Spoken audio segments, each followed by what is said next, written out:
Glória a Deus. Eu saúdo nossos amigos, irmãos, queridos presentes, visitantes. Quem está com a gente aí no YouTube, eu saúdo vocês todos com a paz do Senhor Jesus. Desejo a todos vocês uma ótima noite. Queria convidar vocês a abrirem suas Bíblias, a gente vai orar pelas ofertas. Deixa só a gente ler primeiro e depois a gente ora. Vamos abrir a Bíblia no segundo livro de Samuel, capítulo 23.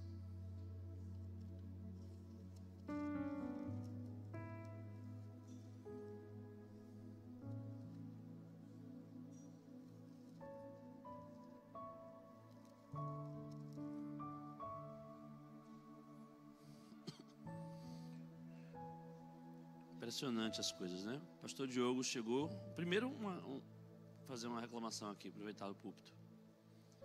O culto de manhã começa às 10, termina às 12. Aí ele já chegou dizendo: hoje é 1h30, viu, gente? Eu entendi.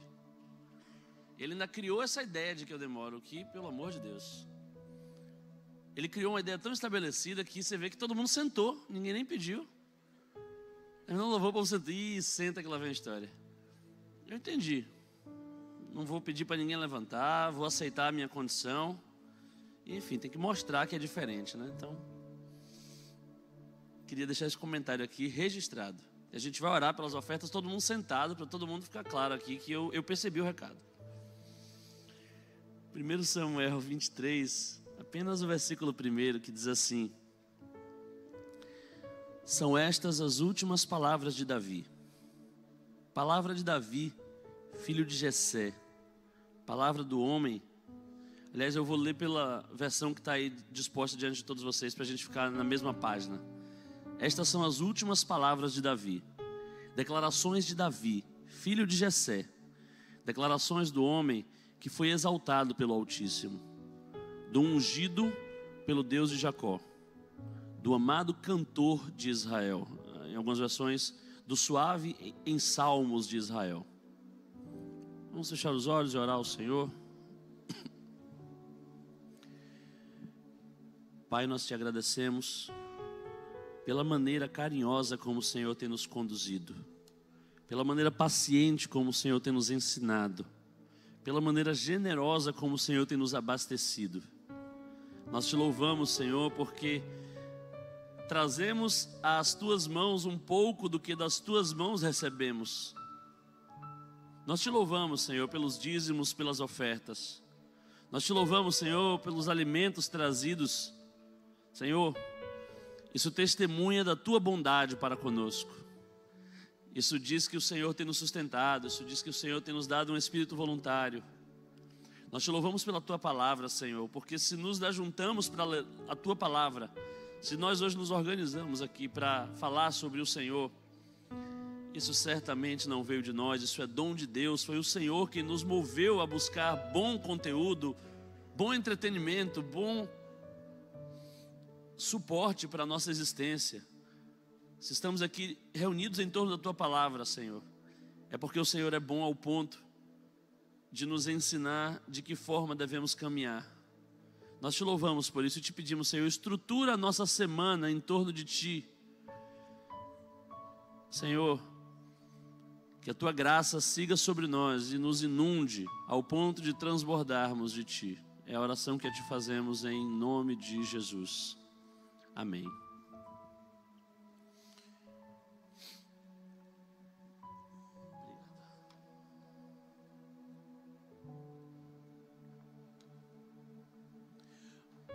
No escritório em que eu trabalho, de que eu sou sócio, de vez em quando recebo alguns currículos. Pessoas querendo trabalhar, pessoas querendo... E é interessante ver os currículos das pessoas. O currículo nada mais é do que uma tentativa de convencer alguém de que você merece ser ouvido. Quando você faz um currículo, que você está dizendo: eu mereço uma entrevista, eu mereço que você me chame para conversar, porque essas realizações me definem, essas circunstâncias me definem, essas características me definem. E é curioso ver quais características as pessoas acham que as habilita a serem ouvidas numa entrevista. Gente bonita muito comumente bota foto. Gente feia muito comumente não bota foto. Eu lembro de um que eu nunca vou esquecer, que é um currículo de um estagiário que dizia: estou em tal semestre, fui monitor de tal matéria. Aí ele colocava assim: se você é nerd, leia a próxima página, se não, por favor, fique até aqui. É claro que eu, não sendo tão nerd assim, fui para a próxima página pela curiosidade. Aí ele colocou lá: eu zerei Max Payne em 1h30. Eu já tenho tais e tais e tais armaduras de Mu, era um jogo de gameplay da época. E aí ele foi descrevendo cada façanha dele em cada jogo que ele jogava. E aí, ao final ele colocou assim: e vendi meu videogame para me concentrar nos estudos. Achei fascinante. Ele foi contratado, inclusive. Porque ele me convenceu a ouvi-lo. Ele me mostrou que ele merecia, pela forma como ele aguça a curiosidade, pela forma como ele expõe virtudes que eu nunca me interessaria em conhecer se ele não criasse um caminho para que eu as conhecesse. Eu fiquei convencido de que eu precisava ouvi-lo. De fato, é um cara maravilhoso, eu já advogado. Um currículo é isso. E esse versículo que a gente leu é nada menos que o currículo de Davi. É Davi apresentando o seu currículo para nos convencer a ouvir as suas últimas palavras. Poucas coisas são mais importantes do que as últimas palavras de um homem. Eu não faço ideia de quais foram as primeiras palavras de Jesus. O homem mais importante da história da humanidade não teve suas primeiras palavras registradas. Eu tive, está lá no meu álbum, Mamã. Na verdade foi Papá, Mamã. Acho que não ficou claro qual das duas eu falei primeiro e colocaram lá Papá, Mamã. Minhas primeiras palavras foram registradas. Isso só mostra quão narcisistas nós somos. Porque as de Jesus não foram e as minhas eu acho que merecem ser. Mas é incomum registrar as primeiras palavras na história, porque normalmente não são tão importantes. A gente está de fato ainda se entendendo como ser. As primeiras coisas que a gente faz normalmente não são coisas notáveis, não são coisas grandiosas. São coisas cheias de erros. Mas as últimas palavras costumam sintetizar a experiência de uma vida, costumam refletir o que de mais precioso foi formado em nós nessa curta trajetória existencial que nos é permitida. Há livros e livros só de últimas palavras. A Bíblia não fala as primeiras palavras de Jesus, mas você tem pelo menos 4 biógrafos descrevendo as últimas palavras dele, e você acha pelo menos 7 frases que podem ser consideradas a última, porque cada um estava ali tão atento em tentar entender o que de mais importante ele tinha a dizer nos seus últimos momentos, que cada um se apegou a um aspecto. Então, as últimas palavras de um homem costumam ter uma grande importância. E aqui Davi está tentando nos convencer a ler as suas últimas palavras. O escritor diz assim: são estas as últimas palavras de Davi. E o próprio Davi agora começa a falar as suas últimas palavras. Mas antes de dizer o que ele de fato tem a dizer, ele diz quem ele é, para ver se você vai ter interesse de ler as últimas palavras de Davi. E hoje eu queria falar só sobre esse currículo que ele apresenta. Davi está tentando convencer que ele merece ser ouvido. E quando Davi expõe quais virtudes, quais percepções de si dão a um homem o direito de ser ouvido, tornam um homem digno de ser ouvido, eu me interesso em saber essas percepções, porque para dizer pouco sobre Davi, caso você nunca tenha ouvido falar dele, só vou lhe dizer que antes de Davi reinar, reinava um rei chamado Saul, que era maravilhosamente esbelto, um homem que encantava. A Bíblia diz que ninguém se comparava a ele do peito para cima. Ele era bonito, ele era daqueles que passavam confiança só de olhar. E aí o povo de Israel o escolheu para ser rei. E o Senhor validou aquela escolha. O Senhor deu ao povo de Israel Saul como um rei segundo o coração do povo de Israel. E depois de Saul reinar, o Senhor nomeou Davi como rei. Mas o Senhor fala sobre Davi e diz assim, Saul foi um rei escolhido segundo o coração do povo, Mas Davi foi um rei escolhido segundo o meu coração. Ele era o homem que eu queria que o povo de Israel ouvisse. Deus está dizendo, é gente como Davi que deve influenciar. É gente como Davi que merece ser ouvida. Se liga aqui no curso de influencer. Você quer ser um influencer? Você quer ser alguém que mereça ser ouvido? Seja como Davi. Porque Deus está dizendo, é gente como Davi que eu quero que lidere. O rei segundo o meu coração é Davi. O influenciador que eu vaticino, que eu digo, ó, sigam esse Instagram aqui.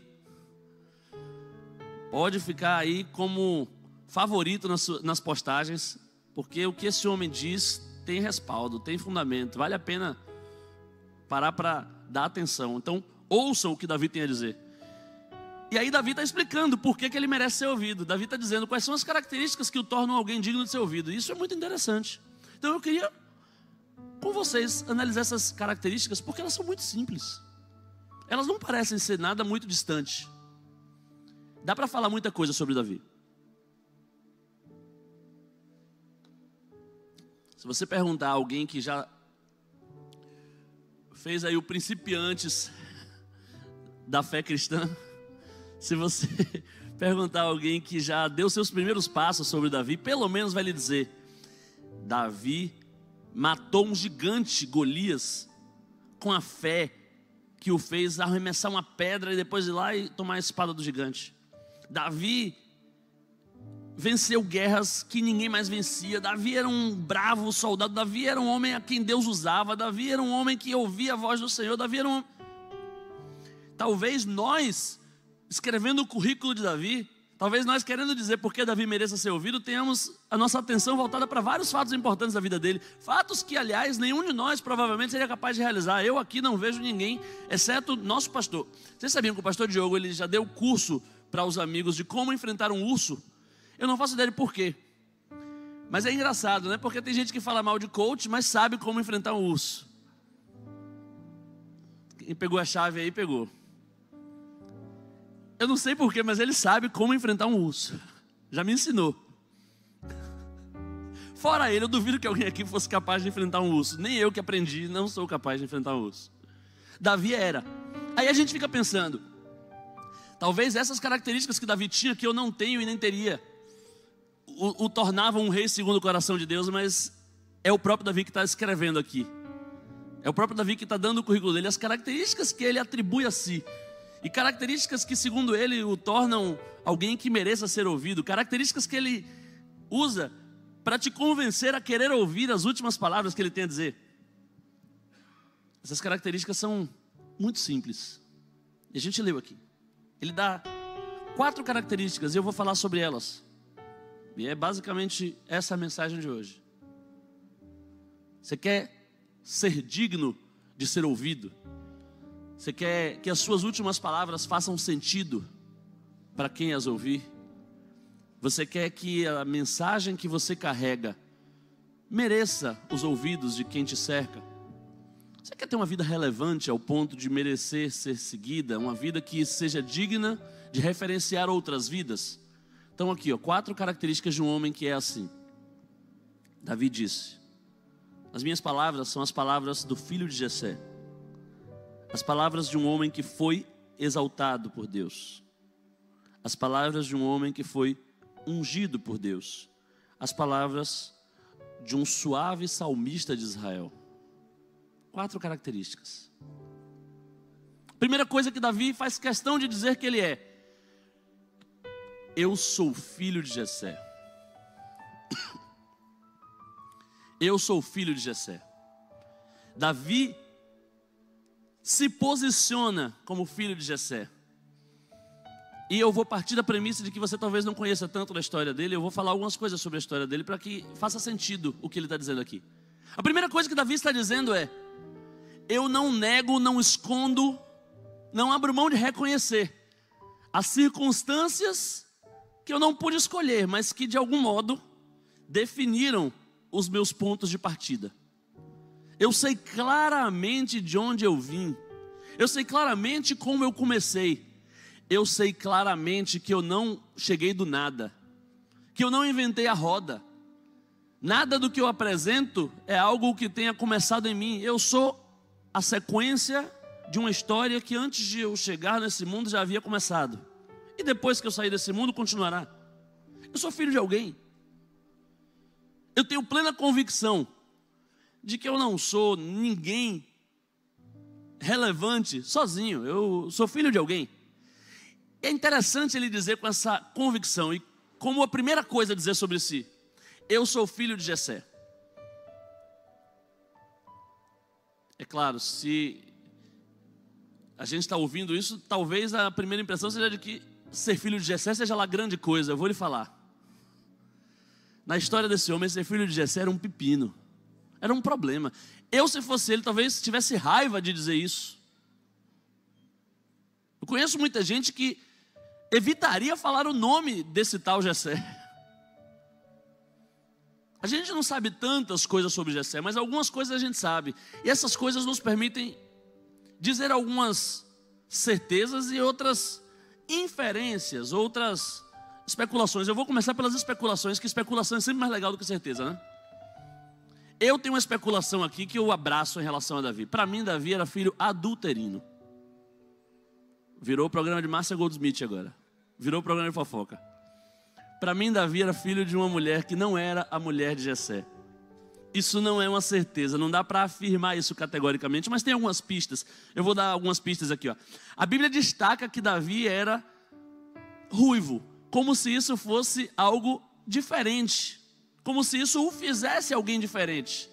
Então a característica física dele era diferente da característica física, talvez, dos irmãos ou das pessoas ao redor. Evidência 1. Deixa eu argumentar aqui na minha fofoca. É a clássica história: menina, estão dizendo que Davi é filho de outra mulher. Mas tem mais.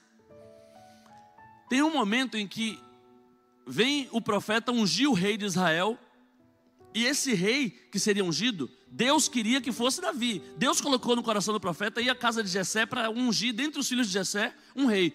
Aí o profeta: cadê? Quem são seus filhos? Aí ele apresenta: são esses 7 aqui.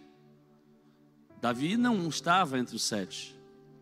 Ele mostra os filhos dele para Samuel, o profeta, e não mostra Davi.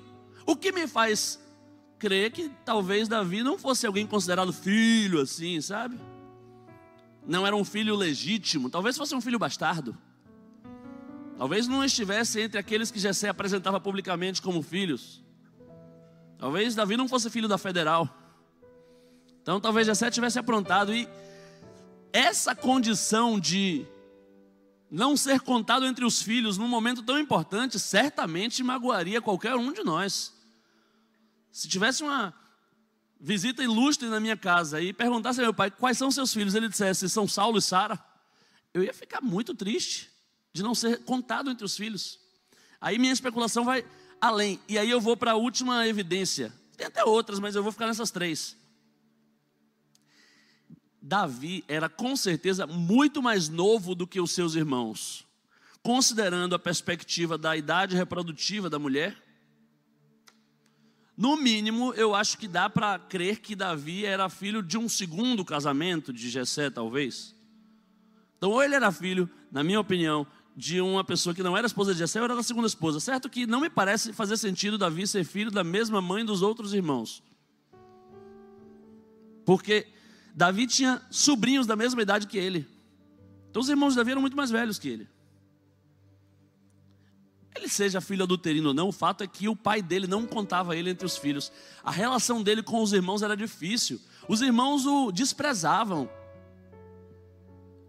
Há um momento na Bíblia em que os irmãos vão à guerra e Davi é o menino que leva a marmita.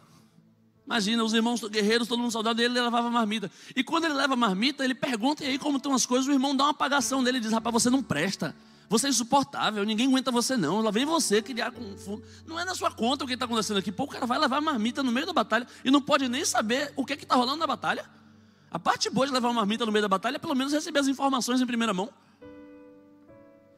É o famoso calado já está errado. Essa era a condição de Davi como filho de Jessé. Enquanto Davi não era nada além de um filho de Jessé, A vida dele era uma vida de humilhações constantes. E eu lidei já diversas vezes com pessoas que vêm de uma família, vêm de um lar, vêm de um bairro, vêm de uma cidade. Pessoas que nascem condicionadas a circunstâncias que elas não escolheram, como a família, como a condição socioeconômica inicial, como condições físicas. E é muito comum que essas pessoas tentem negar essas circunstâncias originais, esquecê-las, ignorá-las. E eu vou além. Ficou na moda uma história de que ter fé é fechar os olhos para as circunstâncias, é negar as circunstâncias, é não olhar para as circunstâncias. Essa fé que ignora o lugar de onde nós vimos, de onde nós viemos. Essa fé que ignora as circunstâncias que nos submetem. Essa fé que pensa que aquilo que não é bom, aquilo que me define, mas que eu não gostaria que tivesse me definido, aquilo pelo que eu passo, mesmo sem ter escolhido, e que impede que eu realize determinados propósitos, essa moda hoje em dia de apregoar uma fé que parece significar uma cegueira em relação à realidade ao meu redor, essa fé que tem que negar as circunstâncias e dizer, não, eu profetizo que eu não moro numa cidade violenta e pobre. Eu profetizo que eu não tenho apenas R$8 na conta até o dia 5. Eu profetizo que meu pai não bebe todo dia, que ninguém faz nenhum ato de violência dentro da minha casa. Você não está profetizando, você está mentindo. Quando você nega o que está acontecendo, você não está tendo fé, você está tendo delírio. Essa fé que nega as circunstâncias é uma fé alienada. E eu não vejo respaldo bíblico para uma fé alienada. Eu não vejo respaldo bíblico para uma fé ignorante da realidade que cerca aquele que a exerce. Eu não vejo respaldo bíblico para um crente que ignora os problemas, que finge que não vê, que acha que usar o cheque especial é ato de fé. Eu profetizo que eu tenho R$5.000 na conta. Se o banco diz que eu tenho, é porque eu tenho. Se o banco me deu um limite de 20 mil, eu não vou discordar. É porque ele sabe que eu posso pagar. E pela fé eu vou passar o cheque e Deus vai honrar. Eu não conheço respaldo bíblico para essa fé. Eu não conheço respaldo bíblico para quem não admite a realidade de onde vem e onde se encontra. Para quem não enxerga.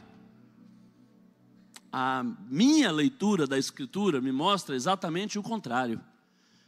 A fé nos torna conscientes para além do que éramos antes de um encontro com Deus. É curioso como várias vezes, inclusive, Jairo, o príncipe da sinagoga de Israel, chama Jesus porque a filha dele estava muito doente. Ele chega para Jesus e diz, Senhor, por favor, vem resolver um problemão na minha casa. Minha filha, Senhor, está doente e está morrendo. Se Jesus estivesse antenado com as novas doutrinas acerca do Evangelho, Jesus era meio desatualizado com essas coisas. Se ele fosse um cara da moda, ele teria ouvido já, ele teria dito, que é isso, rapaz? Você vai dizer que sua filha está doente? Vira essa boca para lá, profetize bênção, rapaz. Não, sua filha não está doente coisa nenhuma, não existe doença sobre a sua casa. Tem aí meu nome, eu digo. Jesus ia dizer, está repreendido. Lá, Jairo, palavras têm poder, Jairo. Como é que você diz que sua filha está doente? Não está doente, sua filha está ótima e nunca teve doença, porque não entra doença na casa do servo do Senhor. E Jairo ia levantar a mão e dizer, eu recebo, e todo mundo ia rodar, ia ser maravilhoso. Mas Jesus não tinha aprendido essa teologia. Talvez por isso, porque ele estava desatualizado, ele faz de um jeito diferente. O que ele faz? Ih, rapaz, sua filha está doente, Jairo. Vamos lá, vamos encarar essa situação. Vamos olhar nos olhos desse problema e eu vou te mostrar como eu lido com problemas assim. Aí no caminho, Jesus se demora conscientemente no caminho alguém chega para Jairo e diz assim: Jairo, só para te contar, sua filha não está mais doente. Aí na hora que Jairo está quase dando um glória, alguém diz: morreu. Isso acontece demais na caminhada cristã.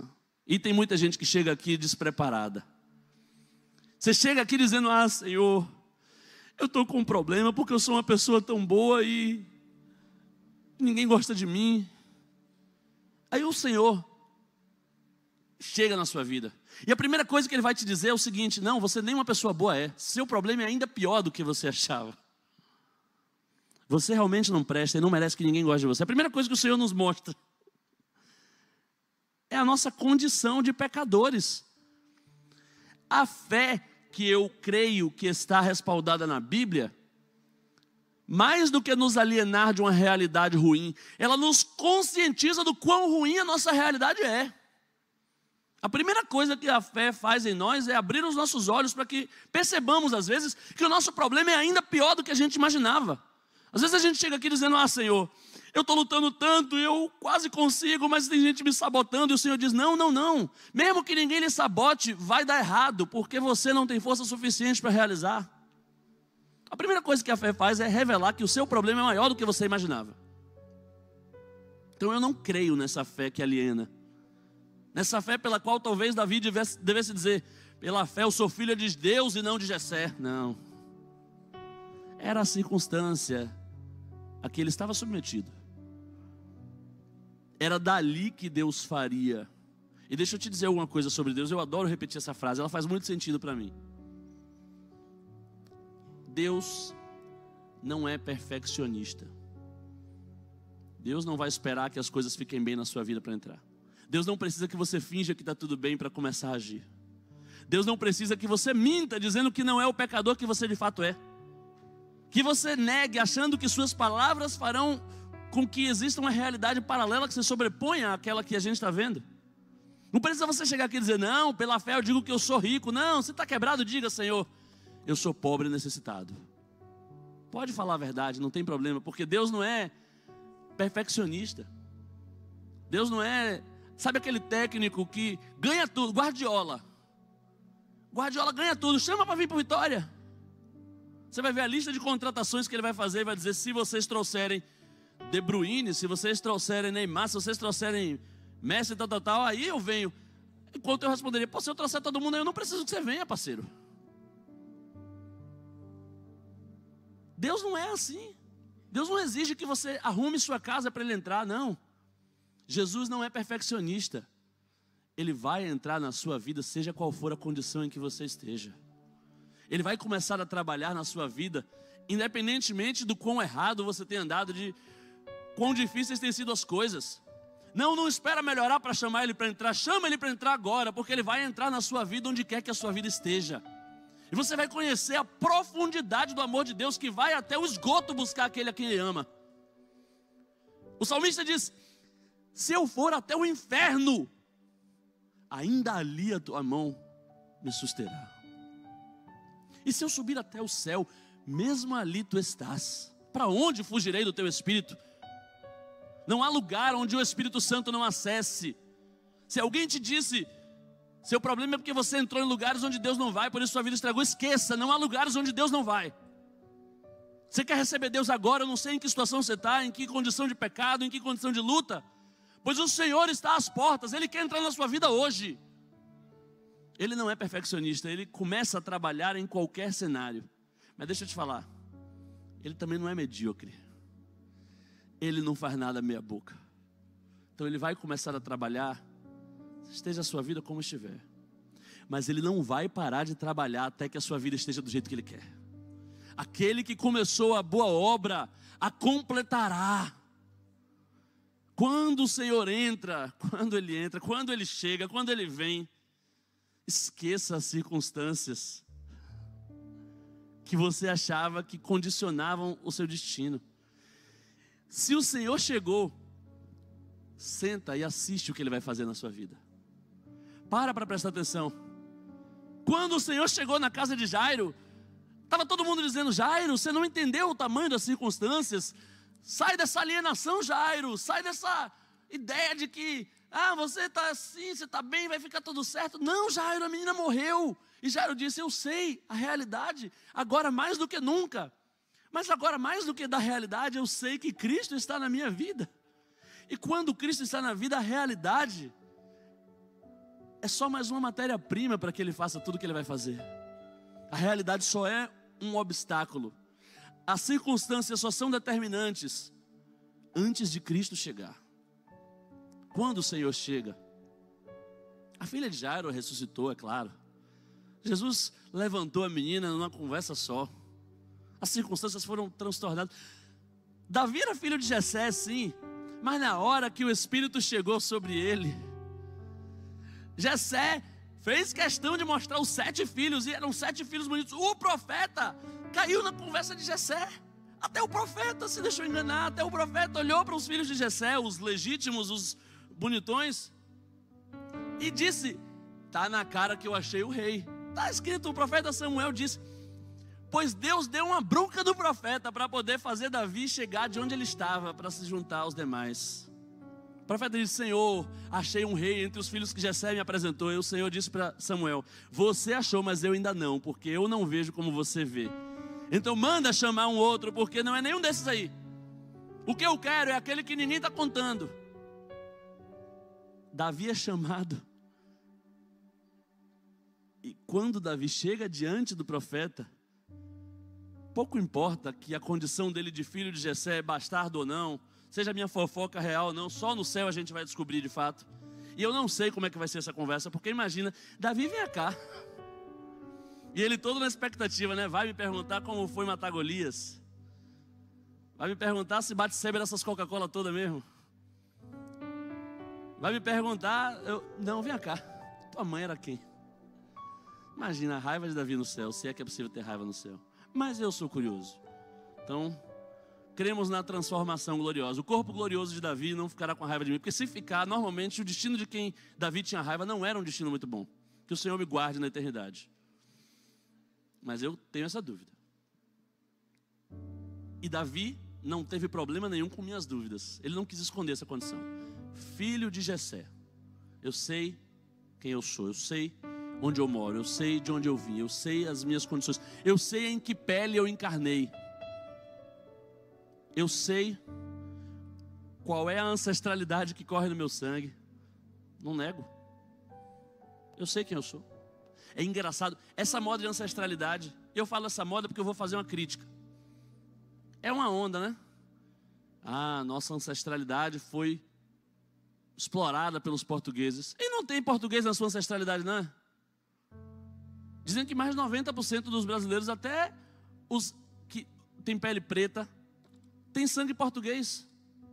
Então sim, é fácil hoje, é bom hoje, fácil não é, mas é bom hoje se levantar como quem pede justiça e dizer, eu falo em nome daqueles que foram escravizados, daqueles que foram objeto de expoliação. Eu tenho uma bisavó que foi escrava. Seria muito fácil para mim hoje dizer, eu exijo a reparação. Eu tenho também muitos tataravós aí que foram escravizadores. Aí ninguém quer assumir, né? A ancestralidade dos portugueses que violentaram mulheres escravizadas está também no nosso sangue. Aqui corre sangue da vítima, mas corre sangue do algoz. Aqui corre sangue de quem apoiou, mas corre sangue de quem bateu. Aqui corre sangue de quem foi roubado, mas corre sangue de quem roubou. Eu habito no meio de um povo de impuros lábios. Eu sou um homem de impuros lábios. Essa é a minha condição. Eu preciso assumi-la se eu quiser ter as minhas palavras como palavras dignas de serem ouvidas. Essa é a minha condição. Quando Davi apresenta as palavras dele, ele apresenta as palavras de alguém que admite a condição com a qual ele chegou diante do Senhor. Senhor, eu sou fruto daquela confusão lá que o Senhor chegou e viu lá na casa de Jessé. Quando o Senhor chegou junto com Samuel, porque Deus e Samuel foram juntos à casa, o Senhor viu o que é que eu era, o Senhor viu quem eu sou, o Senhor viu de onde eu vim. E aí, eu me lembro de uma história que eu vi de um pastor, uma história muito simples, mas sempre mexe muito comigo. Ele fez um chamado evangelístico e um cadeirante que era amputado chamou ele e disse, pastor, eu já sou um homem de meia idade e hoje eu só sou metade de um homem. Faz sentido me entregar a Deus? E o pastor disse a ele assim: você não faz ideia do que Deus pode fazer com metade de um homem. Eu só não creio que Deus possa fazer nada com um homem que se entregue pela metade. E aquele cadeirante se entregou e se tornou um evangelista, e as dificuldades motoras dele pareciam não fazer nenhum sentido, porque ele viajava para evangelizar. Davi, filho de Jessé. Davi, o homem a quem Deus levantou. O homem que assume suas circunstâncias diante de Deus e as apresenta por inteiro. O homem que se coloca como quem é, não como quem gostaria de ser. Não como quem acha que Deus gostaria que ele fosse. O homem que se coloca diante de Deus em sua inteireza. O homem que se expõe com todas as circunstâncias vergonhosas, com todas as circunstâncias limitantes, com todas as circunstâncias que o fragilizaram. Esse é o tipo de homem a quem Deus gosta de levantar. Deus resiste aos soberbos, mas dá graça aos humildes. Humilhai-vos debaixo da poderosa mão de Deus e Ele vos exaltará. Essa é a promessa divina. Davi, filho de Jessé. Davi, o homem a quem Deus exaltou. É isso que o Senhor faz com aqueles que se entregam. O Senhor tira de um charco, de um lamaçal, firma os pés sobre a rocha. Ele te levanta de onde você estiver. Ele pode fazer isso com a sua vida. Ele pode te tirar de onde você estiver. Assuma onde você está, diante do Senhor, e o Senhor te levantará. Mas Ele não só levanta o homem. Davi, aquele a quem Deus levantou. Davi, aquele a quem Deus ungiu. A unção é o descer de Deus sobre o homem. Porque por mais levantado que você seja, você não vai chegar nem perto de onde Deus está. Ah, o Senhor me enriqueceu, me prosperou, abriu portas, me colocou para pregar o Evangelho. Esqueça, se você acha que isso te habilita a alguma coisa, isso ainda te deixa tão longe de Deus. Por mais alto que você tenha chegado, você não chega nem perto de onde o Senhor habita. Isso não te habilita a se sentir independente, autônomo, pronto, suficiente. Não. Você pode ter sido levantado por Deus, mas você ainda não está à altura dele. É por isso que Ele desce sobre nós. O encontro se dá não porque você sobe, mas porque Deus desce. Deus te levanta porque o lugar onde nós estávamos, o lugar de onde nós vimos, o lugar que nos é natural, a nossa condição de pecador, nos deteriora, nos degenera, impede que nós mesmos consigamos ver alguma esperança em nosso futuro, nos paralisa. É por isso que Deus nos levanta, não para que estejamos à altura dele, ou para que sejamos suficientes. Não, Ele nos levanta para que nós sejamos capazes de nos vermos. Mas Ele não nos levanta para que a gente faça. É Ele quem fará por meio de nós. Tire as expectativas a respeito do que você pode fazer. Mesmo você que já é crente, que já é cheio do Espírito Santo. Mesmo os homens cheios do Espírito Santo não farão nada se o Senhor não quiser fazer por meio deles. Davi, filho de Jessé. Davi, o homem que foi levantado. Davi, o homem sobre quem o Espírito de Deus desce. O Espírito de Deus desce. Não podemos fazer coisa alguma se o Senhor não descer sobre nós. Oração não é uma escolha, não é algo que a gente pode pensar, não é uma turbinada que a gente pode dar na nossa vida, é uma condição de sobrevivência. Nós precisamos da intervenção do Espírito Santo para qualquer coisa. Se você quer ser minimamente digno de relevância, se você quer ser minimamente digno de influenciar alguém, se você quer ser minimamente digno de ter as suas últimas palavras ouvidas, não dá para viver sem ser ungido. Não dá para viver sem ser capacitado por Deus para fazer alguma coisa. A unção é o ato pelo qual Deus desce. Deus vem dizer o seguinte: não confio que você dê conta sozinho, eu vou aí para fazer com você. Sabe quando sua mãe te dava uma ordem? Meu filho, lave o prato vermelho. E você ficava, não estou achando. Meu filho, ele está em tal lugar, de tal forma, use tal coisa, faça de tal jeito. E você, não estou conseguindo. O que é que ela fala? Eu vou aí, vou fazer. A unção é isso. A unção é a consciência que Deus tem e que nenhum de nós pode perder. De que sem Ele nada podemos fazer. Nunca se sinta seguro o suficiente para ir lugar algum sozinho. Por mais que Deus já tenha te levantado.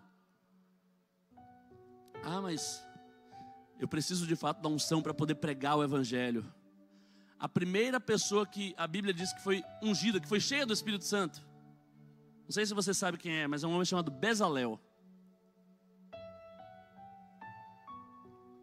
Ele foi cheio do Espírito Santo para esculpir arte, para fazer as artes dele viver daquilo que a natureza dá. Ele foi ungido pelo Espírito Santo para ser um artesão. Imagina um hippie na praia fazendo as artes dele. Bezalel não era bem isso, era um artesão cuja arte era usada para outros fins, mas ele era um artesão. E é a primeira pessoa na Bíblia cheia do Espírito Santo. Não é um pregador, não é alguém que fosse enfrentar um exército. Não, um artesão foi cheio do Espírito Santo, foi ungido para poder fazer entalhaduras, artes de ourivesaria. O Senhor quer te ungir para você fazer uma audiência. O Senhor quer te ungir para você tratar bem sua esposa. O Senhor quer te ungir para aquela conversa que você precisa ter com seu filho. O Senhor quer te ungir. O Senhor quer te encher com o Espírito Santo para você ficar ali na portaria, para você dar boa tarde para todo mundo que entra no elevador, se você for o ascensorista. Ele quer te encher com o Espírito Santo para você jogar bola. Eu sempre me perguntei isso, né? Essa conversa de que tudo para a glória de Deus, tem tudo, o Senhor. Jogar bola, por exemplo, é uma coisa indiferente, né? Não tem. Aí meu primo, Daniel, cresceu comigo, é tipo meu irmão. É fanático por baba, eu nunca vi ninguém que nem ele. Pô, Dan, tem um baba 3h30 da manhã, amanhã, na Fazenda Grande do Retiro. Ele, pô, tô saindo de Lauro de Freitas às 2 então. É nesse nível, Dan é fominha demais. Ele vivia em baba. Aí, eu conheci uma vez um cara que estava me contando a história do baba dele. Falando que ele estava jogando, tomou uma entrada daquela que castiga. E ele é uma presepada quando tomava uma falta. Aí caiu rodando. Aí veio o outro. Você é maluco, rapaz? Você bateu no crente, quem é que vai orar por você, rapaz? Você é um irresponsável.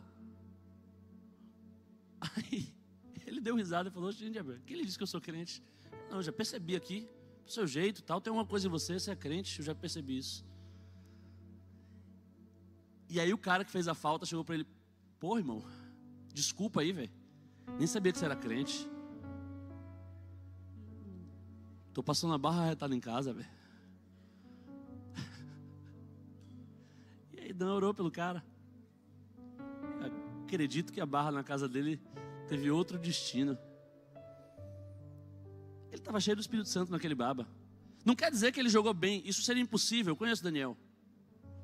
Até o Espírito Santo deve ter algum limite. Essa parte foi, corta aí. Tem não.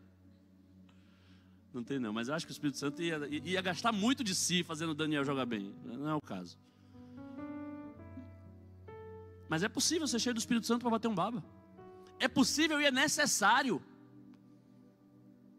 Davi, filho de Jessé, Davi, aquele a quem Deus levantou. Davi, aquele a quem Deus ungiu. Esse homem, desse homem eu quero ouvir as palavras. Eu quero ser esse homem. Eu quero ser esse homem. Eu queria te convidar a ficar de pé. Porque o mundo quer ouvir as palavras de homens e mulheres assim. Eu queria que você se habilitasse, se alistasse agora. Essa é a geração que mais enche consultórios de psicologia. Essa é a geração que mais gasta dinheiro com coach. Essa é a geração que mais precisa ser ouvida, que mais se esforça para ser ouvida, que mais sofre por não se sentir ouvida. Nós temos plataformas que põem megafones em nossas bocas. Uma coisa que eu fale hoje pode ser vista simultaneamente por 2.500 pessoas. É mais ou menos o que eu tenho de seguidor no Instagram. Mas não me é suficiente. Eu falo com a sensação de que eu queria ter mais seguidores para que mais gente me ouvisse. Nós temos uma carência, nós queremos ser ouvidos. Nós temos uma necessidade de sermos ouvidos, mais do que qualquer geração jamais teve. É porque temos dores e temos consciências delas. E remédio para a dor é fala, é se abrir, é conversar. A gente evangeliza mais do que outras gerações evangelizaram. Hoje o evangelho está na pauta do dia. Hoje há televisões exclusivamente evangélicas e não há um horário do dia em que não haja um programa falando de Jesus na TV. Nunca houve uma proliferação do evangelho com tanto volume. O apóstolo Pedro diz assim: estejam sempre prontos a responder a quem vos pergunte qual é a razão da vossa esperança. Mas eu lhe pergunto, qual foi a última vez que alguém lhe perguntou?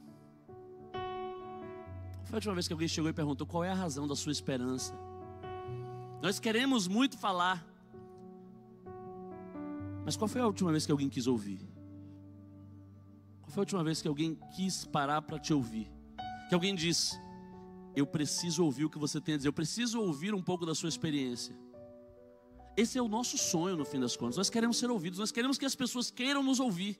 Nós queremos que as pessoas tenham interesse nas nossas palavras. E Davi está te dizendo qual é o caminho. Você quer que as pessoas queiram te ouvir? Você precisa entender quem você é, aceitar quem você é.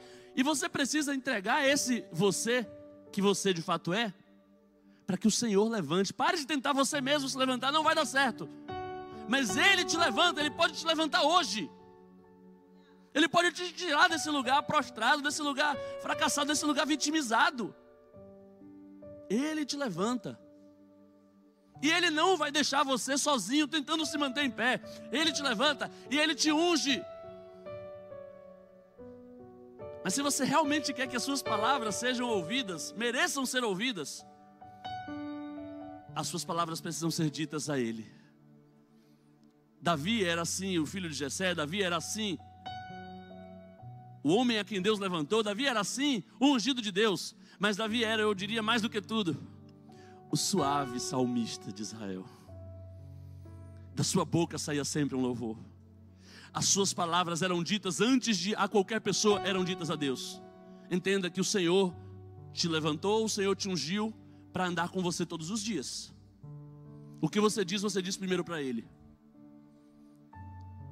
É preciso que a gente saia daqui com a consciência que o Senhor está ao nosso lado, ouvindo cada uma das nossas palavras. Eu quero que da minha boca saiam suaves salmos. Eu quero que da minha boca saiam louvores. Eu quero que da minha boca o que sair glorifique o nome dEle. Eu quero que da minha boca saia algo que Israel cante, que a igreja fale. Eu quero que as pessoas repitam aquilo que eu digo, porque quando eu disser, eu quero que o nome do Senhor seja louvado. Se você também quer, ore comigo. Durante esse louvor, ore comigo dizendo: Senhor, faz de mim um suave salmista. Eu não quero mais murmurar, eu não quero mais reclamar, Senhor. Já chega de ser essa pessoa desagradável, de quem eu percebo que as pessoas não querem ficar perto. Já chega de ser essa negatividade em pessoa, mas também chega de ser essa alienação em pessoa. Eu não quero ser a positividade tóxica de quem ignora a realidade, mas eu também não quero ser o que enfrenta tudo o tempo todo, que só tem palavras de dor e de angústia. Não, Senhor, eu quero ser um suave salmista. Eu quero ser alguém que diz ao Senhor: eu quero que saiam da minha boca palavras que te louvem. Eu quero que as pessoas ouçam. Aliás, eu sei que as pessoas ouvirão. Eu sei que o que eu falar será ouvido se eu for um suave salmista. Ore ao Senhor. Salmodia ao Senhor, cante ao Senhor. Vozes que me dizem que eu não sou capaz.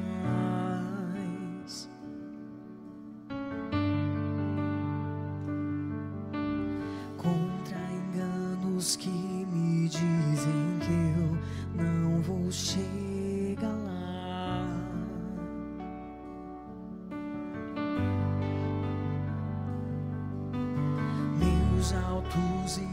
baixos nunca vão medir o meu valor.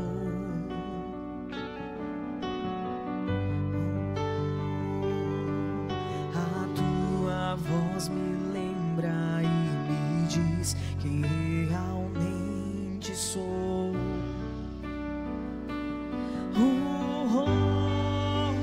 Diz que amado sou, sem que eu me sinta assim. Diz que forte sou quando há fraqueza em mim, e que seguro estou se frágil me sentir, e que não estou só, pois eu pertenço a ti. Eu creio sim. Aleluia. Eu creio sim. Nós cremos em Ti, Senhor, No que diz e nós a Ti oramos. Nós conversamos com o Senhor. Nós oramos contra toda a alienação. Senhor, tira a venda dos nossos olhos e nos faz enxergar a dura realidade da nossa existência, da nossa condição de pecadores. Senhor, queremos saber quem somos de verdade. Quais são as circunstâncias que nos foram dadas como condicionantes do início da nossa trajetória. Senhor, pode doer, mas nos mostra a realidade a respeito de quem somos. Senhor, nos mostra a realidade a respeito de onde viemos, do que corre nas nossas veias, do que molda a nossa história, Senhor. Chega de engano, chega de estética que disfarce a nossa realidade. Diante de Ti, nós admitimos quem de fato somos. Mas oramos contra a alienação e oramos também contra a resignação. Nós não aceitamos mais, Senhor, continuar sendo quem um dia fomos. Pela graça eu sou o que sou, e a sua graça para comigo não foi vã. Eu ainda não sou tudo o que virei a ser. Mas uma coisa eu faço: eu esqueço das coisas que para trás ficam e prossigo para o alvo da soberana vocação em Cristo Jesus. Essa é a nossa oração, Senhor. Levanta-nos agora. Levanta-nos desse lugar de coitadismo, levanta-nos desse lugar de dor, levanta-nos, Senhor, desse trauma que há tanto tempo nos flagela. Nós não somos definidos pelas circunstâncias pelas quais passamos. É o Teu amor que nos define e nos levanta. O Senhor hoje nos diz que somos amados e nós cremos nisso. Nós oramos ao Deus que nos levanta. Nós oramos ao Deus que nos põe de pé e nos unge. Vem lutar conosco as nossas guerras, Senhor. Vem vencer aquilo que nos derrotou. Vem, Senhor, se vingar dos nossos inimigos. Vem, Senhor, nos santificar. Vem, Senhor, nos consertar por inteiro. Unge-nos com o Teu óleo. Enche-nos com o Espírito Santo. Porque hoje queremos sair daqui salmistas. Não mais murmuradores, não mais enganadores. Suaves em salmos de Israel. Nós cremos no que o Senhor diz sobre nós. E nós queremos aprender a dizer a verdade sobre Ti. Nós queremos testemunhar. Que o mundo saiba que não há barreiras para aqueles revestidos do poder que vem de Deus. Que o mundo saiba. Que o mundo saiba que o nosso Deus é soberano. Que o mundo saiba que Ele venceu a morte. Que o mundo saiba que as nossas circunstâncias foram derrotadas pelo Rei dos Reis. Que saiam da nossa boca suaves salmos por todo Israel. Que as nossas palavras sejam ouvidas. Que goteje a nossa doutrina sobre a relva. Que como suave chuvisco as nossas palavras se destilem. Que o mundo ouça que Deus é a nossa rocha, cuja obra é perfeita. Ele nos tirou de um lago de lama e perdição, e Ele nos pôs os pés sobre as rochas. Ele nos fez firmes. Ele nos ensinou como caminhar em lugares seguros. Que o mundo ouça a nossa oração, que o mundo ouça o nosso louvor, que o mundo ouça os nossos salmos. Nós somos quem o Senhor diz que nós somos. Nós somos influenciadores segundo o coração de Deus. Nós somos aqueles cujas palavras guiarão o mundo em direção à obra que o Espírito Santo tem feito no meio de nós. Senhor, ouve a oração que fazemos a Ti agora. Transforma-nos naquilo que o Senhor quer que sejamos. Guia-nos em paz, Senhor. Dá-nos uma maravilhosa semana, Senhor. Faze-nos luz para os ambientes por onde formos.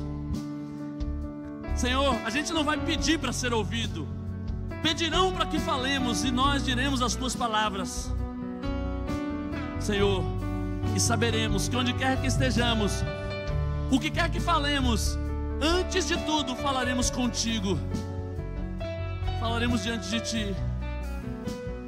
Senhor, faz verdadeiras as nossas palavras. Faz que a nossa oração seja ouvida e que a Tua palavra seja ouvida por meio de nós. Essa é a oração que Te fazemos em nome de Jesus. E em Teu nome nós dizemos que a graça maravilhosa do nosso Senhor e Salvador Jesus Cristo, que o amor de Deus, o nosso eterno Pai, e que a doce, plena e benigna comunhão do Espírito Santo de Deus repouse sobre todos nós, desde agora até a volta do Senhor Jesus. Amém, amém e amém. Que o Senhor te abençoe.